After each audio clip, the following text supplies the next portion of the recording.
कृष्णा कृष्णा हरे हरे हरे राम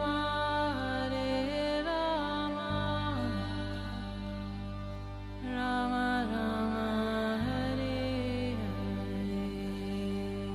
नमस्कार, रेडियो मानव रचना 107.8 पर मैं हूँ सरिता आपके साथ और शुरू हो चुका है कार्यक्रम आत्मदर्शन, जिसमें हम बात करते हैं प्रभु श्री कृष्ण की, उनकी लीलाओं की। बहुत सारी कथाएं और प्रसंग ऐसे हम जानते हैं इस प्रोग्राम में जिससे हमें भक्ति की शिक्षा मिलती है। इस कलयुग में किस तरह से हमें अपना जीवन संवारना है, ये सारी शिक्षाएं हमें ऐसी कथाओं और प्रसंगों के माध्यम से मिलती हैं जो हम इस प्रोग्राम में आपको सुनाते हैं। और हमेशा की तरह अपना ज्ञान हमारे साथ बांटती हैं रागलेखा दासी जी, चरणाश्रित योगाचार्य श्रीमद भक्ति वेदांत नारायण गोस्वामी जी की शिष्या। तो रागलेखा दासी जी, आपका स्वागत है हमारे स्टूडियो में। हरे कृष्ण। रागलेखा दासी जी, हम आजकल बात कर रहे हैं भागवत पत्रिका के बारे में, जिसमें गुरुदेव हरि कथा के बारे में आप हमें बता रही थी। और पिछले कई एपिसोड्स में आपने हमें मध्य भक्तों के बारे में बताया कि जो मस्ती में भक्त होते हैं वो कैसे होते हैं। बहुत सारी कथाएं प्रसंग आपने हमें सुनाई। तो आज के इस कार्यक्रम में आप हमें किस विषय में बताने वाली हैं? श्री गुरुदेव ने एक लेक्चर भागवत पत्रिका में छपा था 2004-2005 में जी। बसंत पंचमी के ऊपर एक है प्रवचन, तो वही मैं चर्चा करना चाहती हूँ। जी जी। गुरुदेव ने बताया कि बसंत पंचमी वसंत ऋतु का प्रथम दिवस है। तो अभी बसंत पंचमी, वसंत ऋतु जो है आरंभ हो जाती है वसंत पंचमी से जी। और उसके बाद 40 दिन तक ये होली का उत्सव भी चलता है। होली के गीत, होली का सब कुछ, वो उत्सव भी चलता है। बसंत पंचमी और बसंत ऋतु का अपना विशेष महत्व है और हिंदू लोग इसे अत्यंत श्रद्धा पूर्वक मनाते हैं। इस दिन सरसों के पीले फूल, जौ और गेहूं को अपने इष्ट देवता को अर्पण किया जाता है। आज से मृदंग, करताल और अन्य वाद्यों की ध्वनि पर वसंत राग गाया जाएगा। तो वसंत राग गाते हैं वसंत ऋतु में ना, और होली का त्योहार प्रारंभ हो जाता है और समस्त गान श्री राधा कृष्ण से संबंधित होते हैं। प्राचीन काल में अधिक जोर शोर से होता था, किंतु अब समाज में परिवर्तन आ गया है, तथापि इस त्योहार के लिए अत्यंत उत्साह रहता है। इस समय वृक्ष लताओं, पशु पक्षियों, समस्त चेतन वस्तुओं का रसवर्धन होता है। आम्र वृक्षों में मुकुल बौर आ जाते हैं। आम का जो पेड़ है उसमें मुकुल बौर आ जाते हैं। आम्र कुंजों में कोयलें बोरों को खाती हैं और कुहू कुहू शब्द करती हैं। वृक्ष और लताओं के पुराने पत्ते गिरने लगते हैं और नए नए कोमल लाल रंग के पल्लव आने लगते हैं।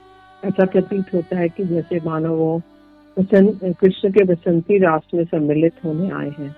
और जब नए श्रृंगार से वे उद्दीपना प्रदान करते हैं, समस्त प्रकृति अकस्मात परिवर्तित हो जाती है, क्योंकि सारे पत्ते झड़ जाते हैं शीत ऋतु में।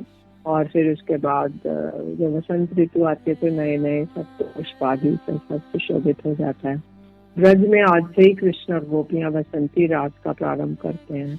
दो प्रकार के रास हैं, शारदीय रास और वसंती रास।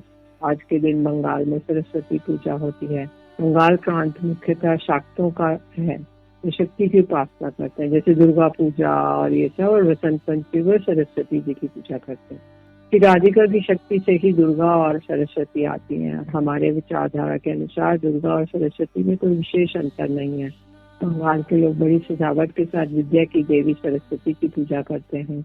हम लोग शुद्ध सरस्वती की पूजा करते हैं, जो भगवान की प्रिय शक्ति है और जीवों को भगवत उन्मुक्ति कराती है। विमलानंद सरस्वती भी एक शक्ति है जो शुद्ध सरस्वती की सेविका है। वे शुद्ध सरस्वती की ही प्रकाश है। विमल का अर्थ है शुद्ध, तथा शुद्ध रूप से जो कृष्ण को आनंद प्रदान करती हैं वे हैं विमलानंद सरस्वती।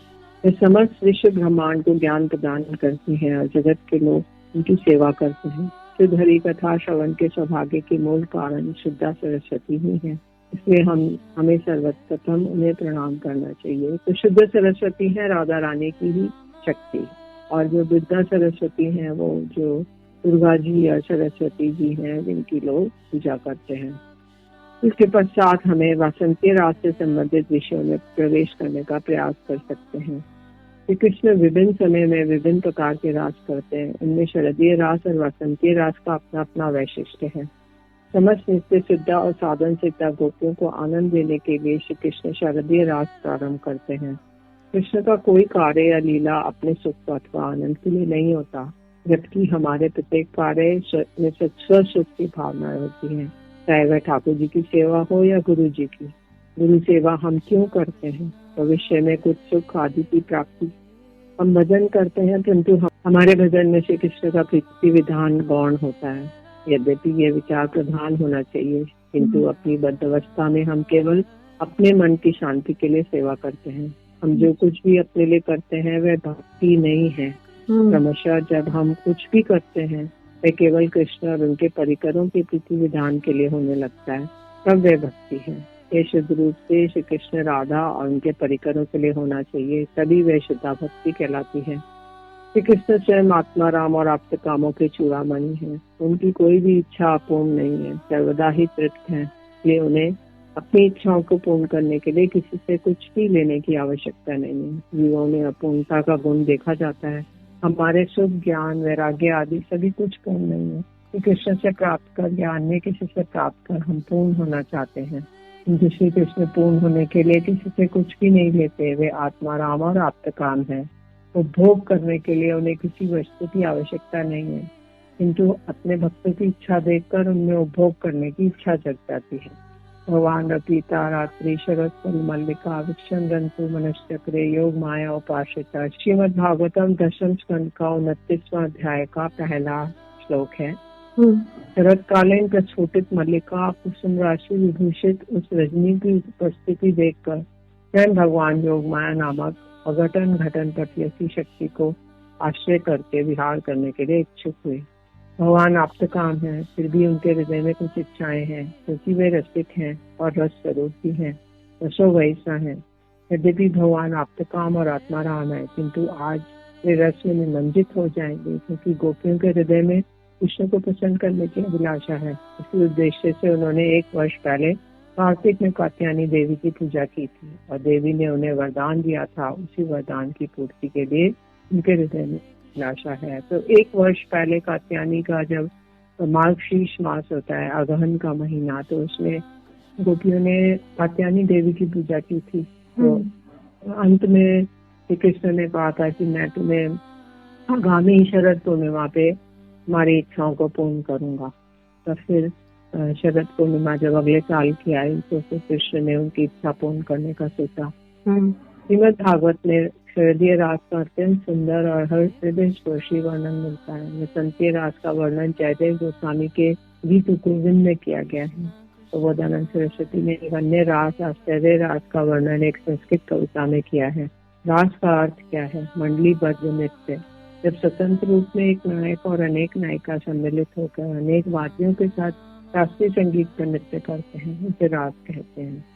इस विशेष प्रकार के नृत्य का वर्णन शास्त्रों में लिखित है। कृष्ण के अतिरिक्त अन्य किसी भगवद अवतार द्वारा रास करने का विवरण नहीं मिलता।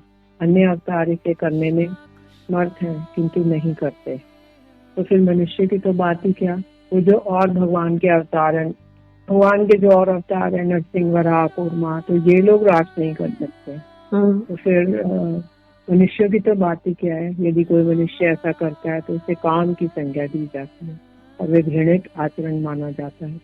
जिन भक्तों ने लाखों जन्मों तक संसारी कामना और वासनाओं का परित्याग कर गोपी भाव में भजन किया है, वे वस्तु सिद्धि के समय गोपी देह प्राप्त करते हैं और श्री कृष्ण के आनंद के लिए मंडलीबद्ध होकर उनके साथ स्वतंत्र और स्वाधीन रूप से शास्त्रीय गायन और वाद्यों के साथ नृत्य करते हैं। यही रास है।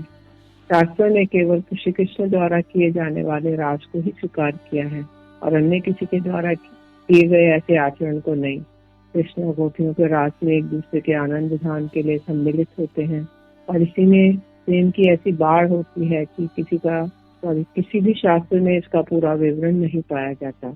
जी बिल्कुल, बहुत ही सुंदर वर्णन चल रहा है। आज गुरुदेव हरि कथा का जो दूसरा पार्ट है वो हम शुरू कर चुके हैं। बसंत पंचमी का महत्व बता रही हैं और रासलीला का महत्व हमें रागले दासी जी बता रही हैं। आगे और भी जानेंगे इनसे, लेकिन एक छोटे से ब्रेक के बाद सुनते हैं एक प्यारा सा भजन, फिर लौट कर आते हैं। आप जुड़े रहिए रेडियो मानव रचना 107.8 के साथ कार्यक्रम आत्मदर्शन में। Feel good, feel live.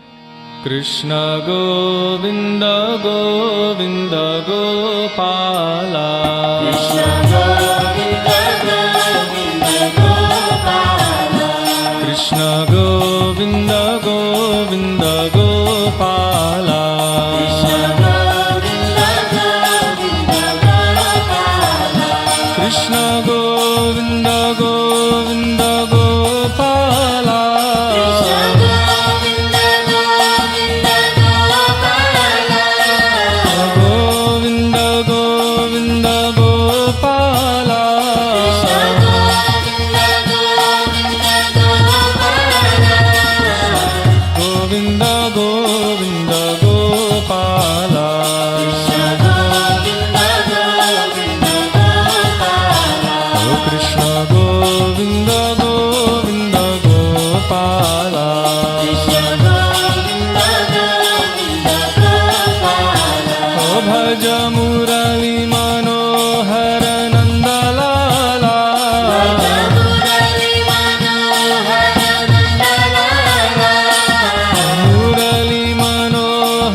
Krishna Govind Govind Gopala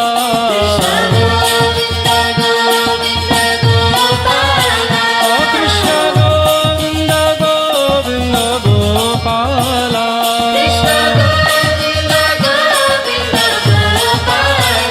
Krishna Govind Govind Gopala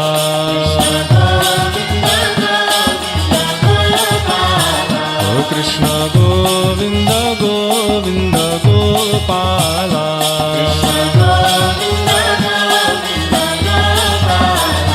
भज मुरली मनोहर नन्दलाला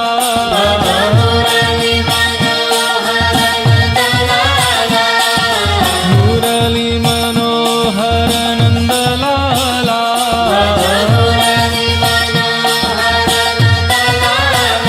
भज मुरली मनोहर नन्दलाला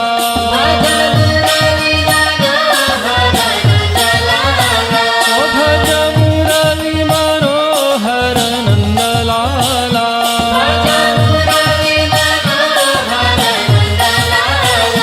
कृष्ण गोविन्द गोविन्द गोपाला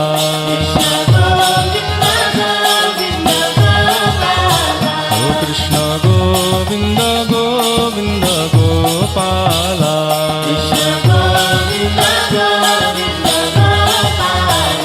भज राधे गोविन्द भज राधे गोविन्द राधे गोविन्द भज राधे गोविन्द राधे गोविन्द भज राधे गोविन्द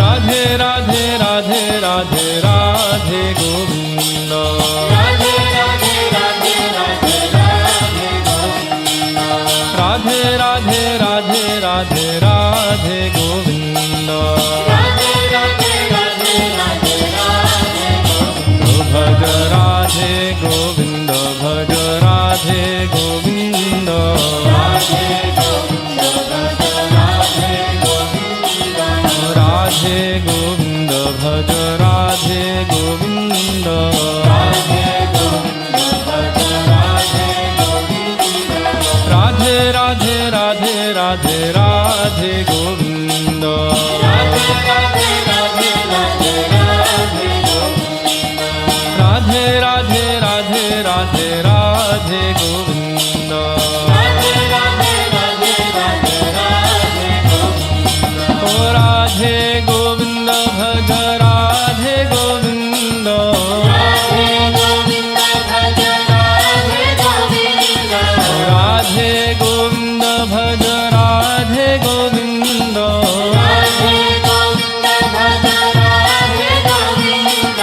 राधे गोविन्द भज राधे गोविन्द राधे गोविन्द भज राधे गोविन्द राधे गोविन्द भज Radhe Govind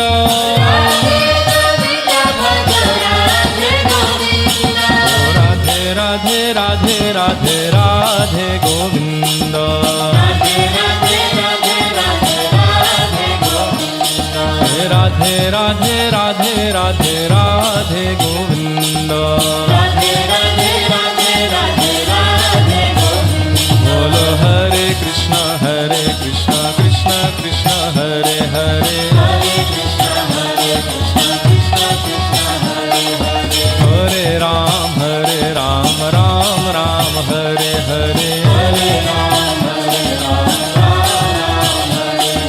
Hare Hare Krishna Krishna Krishna Hare Hare Hare Krishna Krishna Krishna Hare Hare Hare Ram Ram Ram Hare Hare Hare Ram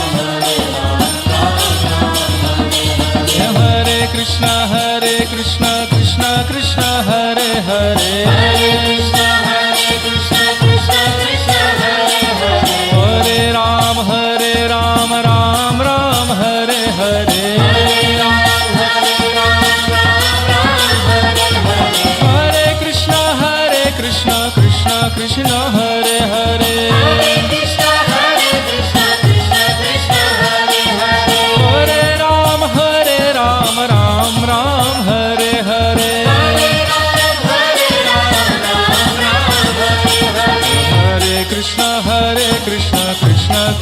Hare Hare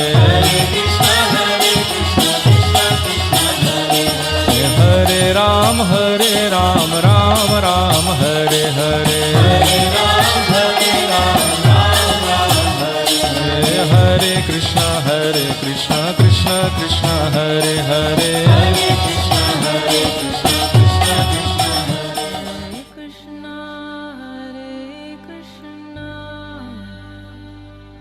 Krishna Krishna Hare Hare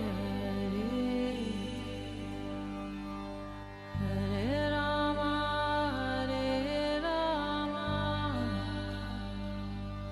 Rama Rama Hare Hare। स्वागत है आप सभी का एक बार फिर रेडियो मनोरचना 107.8 पर। मैं हूं सरिता आपके साथ। कार्यक्रम है आत्मदर्शन और आज हम जान रहे हैं भागवत पत्रिका के गुरुदेव हरि कथा का दूसरा भाग, जिसमें बसंत पंचमी का जिक्र किया गया है, रासलीला का जिक्र कर रहे हैं। रागलेखा दासी जी हमें बता रही हैं कि कितना महत्व होता था पहले बसंत पंचमी का और रासलीला का क्या महत्व होता है, किस तरह की भक्ति होती है, ये सब तो हम जानते ही हैं इस कार्यक्रम में। और आज इस कथा में और भी बहुत कुछ हम जान रहे हैं। जी रागलेखा दासी जी। लीला शिरोमणि श्री कृष्ण स्वयं कहते हैं, रास के मध्य मेरे हृदय को क्या हो जाता है, मेरे हृदय में क्या क्या भाव है और किस प्रकार उदित हो रहे हैं।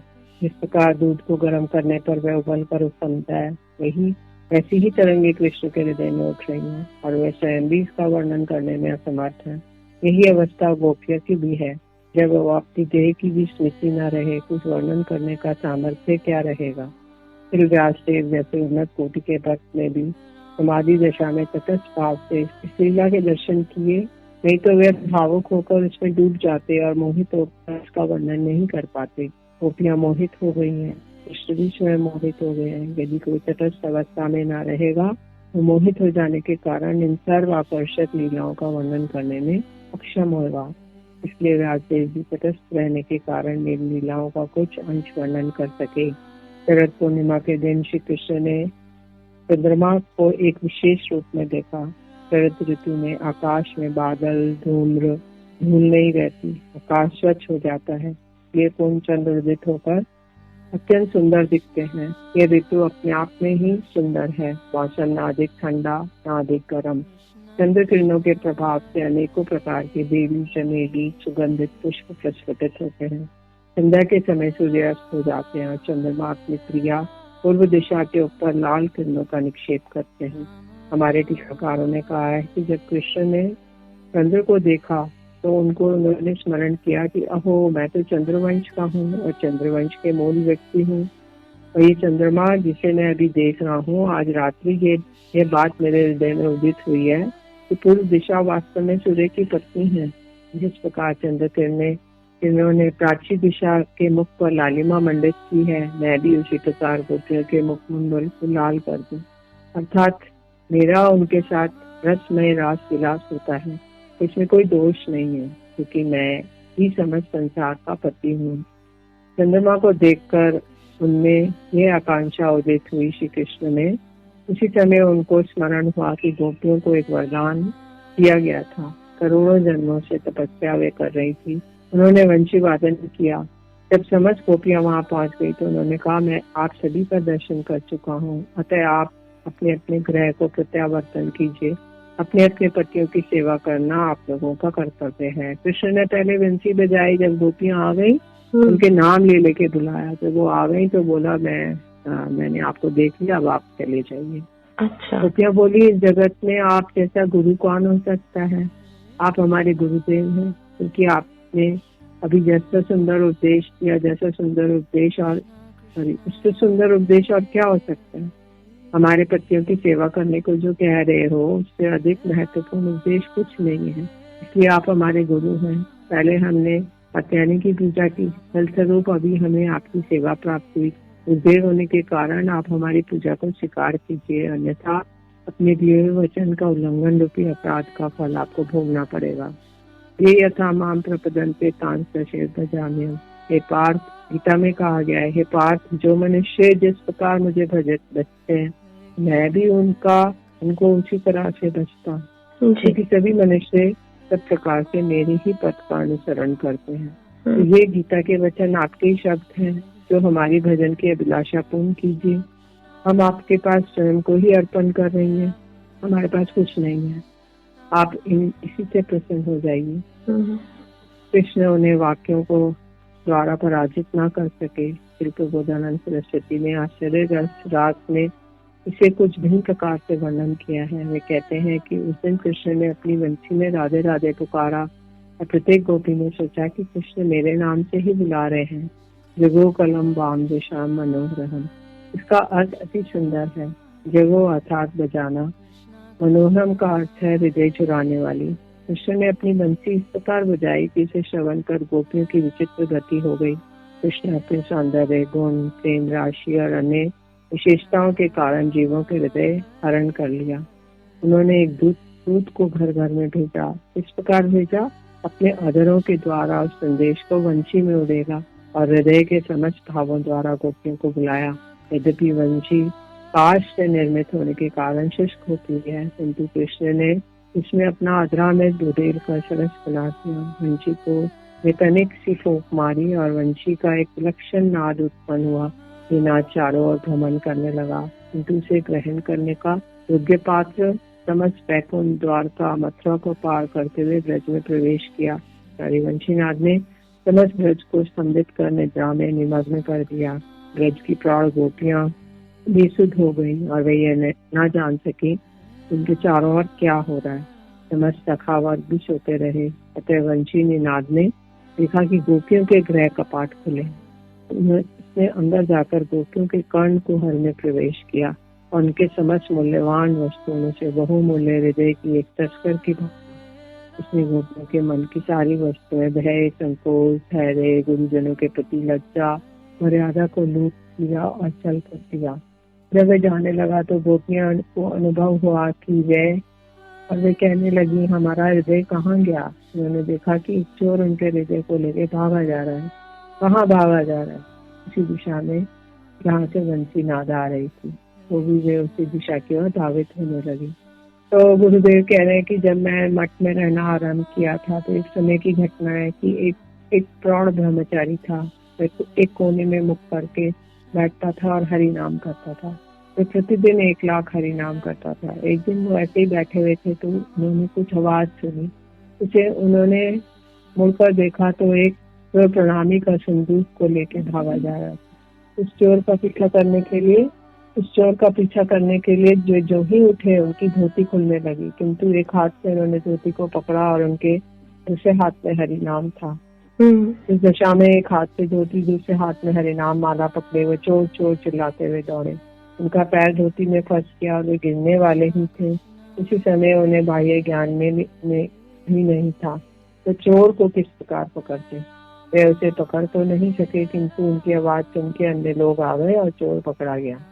जब कृष्ण ने वंशी बजाई, गोपियां भी इसी प्रकार स्थिति में थी। सुदोष काल था। एक गोपी अपने पति की सेवा कर रही थी, उसकी गोदोहन कर रही थी, उसकी दूध ठंडा कर रही थी, अन्य गोपी श्रृंगार कर रही थी। जब चोर आता है तो एक पल का विलम्ब होने से वह पकड़ा नहीं जा सकता। एक गोपियां तुरंत उसके पीछे भागी। किसी एक से केवल एक आंखों में अंजन लगाया गया। कोई उल्टे पुल्टे वस्त्र धारण करके भागने लगी। उनके वस्त्र पीछे घसीटते जा रहे थे, किंतु उन्हें सुधबुद्ध नहीं थी। उसी अस्त व्यस्त दशा में वे राजस्थली में पहुंच गई। गोपियों ने अनेक प्रकार के वाक्यों द्वारा कृष्ण के मन के प्रेमोद्गार भी व्यक्त किए। इसके पश्चात रास आरंभ हुआ। गोपियों के सच युद्धों में स्वामी श्री कृष्ण विजंती माला पहने हुए वृंदावन की शोभा युक्त करते हुए विचरण करने लगे। कभी गोपियां कृष्ण के गुण और लीलाओं का गान करती, कभी कृष्ण गोपियों के प्रेम और सौंदर्य के गीत गाने लगते। रासक्रीड़ा के मध्य कृष्ण समस्त गोपियों के साथ क्षिप्र गति से नृत्य करते। कृष्ण सोच रहे थे, मैं इतनी गोपियों के साथ आनंद उपभोग कर रहा हूँ, मेरे समान कौन सा भाग्यवान है। इसलिए कृष्ण की सर्वश्रेष्ठ प्रियतम गोपी को मान हो आया और वे सोचने लगी, क्या सभी गोपियां मेरे समकक्ष है। वे कहती हैं मैं ही सबसे अधिक प्रिय हूँ, किंतु मैं यहाँ देखती हूँ कि यह सत्य है। सभी के साथ गान नृत्य कर रहे हैं। यही सोचकर उस गोपी को मान हो आया। ये थी श्रीमती राधिका जी। वह मानवती होकर कृष्ण उसे साथ लेकर रात से अंतर ध्यान हो गए। अन्य सभी गोपियां कृष्ण को अपने मध्य न देखकर अत्यंत व्याकुल हो उठी और कृष्ण को खोजने लगी। वे विरह में अत्यंत कातर होकर वृक्ष, लताओं, पशु पक्षियों आदि से कृष्ण का पता पूछते पूछते वन में विचरण करने लगी। एक स्थान पर उन्होंने कृष्ण के चरण चिन्ह देखे और साथ ही एक किशोरी के चिन्हों को पहचान लिया, किंतु चंद्रावली की युक्त चकियां नहीं पहचान पाई। जी बिल्कुल, बहुत ही सुंदर प्रसंग होते हैं ये, जो हम जब सुनते हैं तो मग्न ही हो जाते हैं। श्री कृष्ण और राधिका और गोपियों का जो प्रसंग है, रास लीला जो है, उसका एक अलग ही महत्व है, अलग ही उसमें एक चाव होता है। जब हम सुनते हैं तो ऐसा लगता है कि हम भी उसी दुनिया में कहीं ना कहीं खो जाते हैं जब प्रभु श्री कृष्ण गोपियों के साथ, राधिका के साथ रास लीला किया करते थे और सभी गोपियां भी अपने सारे कार्य छोड़कर बस उन्हीं की तरफ जो है भागी चली जाती थी। तो ऐसे ही प्रसंग जो है हम आगे आने वाले एपिसोड्स में भी आपको सुनाते रहेंगे भागवत पत्रिका में से। लेकिन आज के लिए बस इतना ही। रागलेखा दासी जी, आपको बहुत बहुत शुक्रिया हमारे स्टूडियो में आने के लिए और इतनी ज्ञानवर्धक बातें, इतनी रोचक कथाएं, प्रसंग आप हमें भक्ति में बना देती हैं वातावरण, उसके लिए बहुत बहुत धन्यवाद। तो श्रोताओं, आज के लिए बस इतना ही। अगले एपिसोड में और भी बहुत कुछ जानेंगे रागलेखा दासी जी से, लेकिन अभी के लिए हमें दीजिए इजाजत और सुनते रहिए रेडियो मानव रचना 107.8 पर आने वाले अन्य कार्यक्रमों को भी। Feel good, feel live.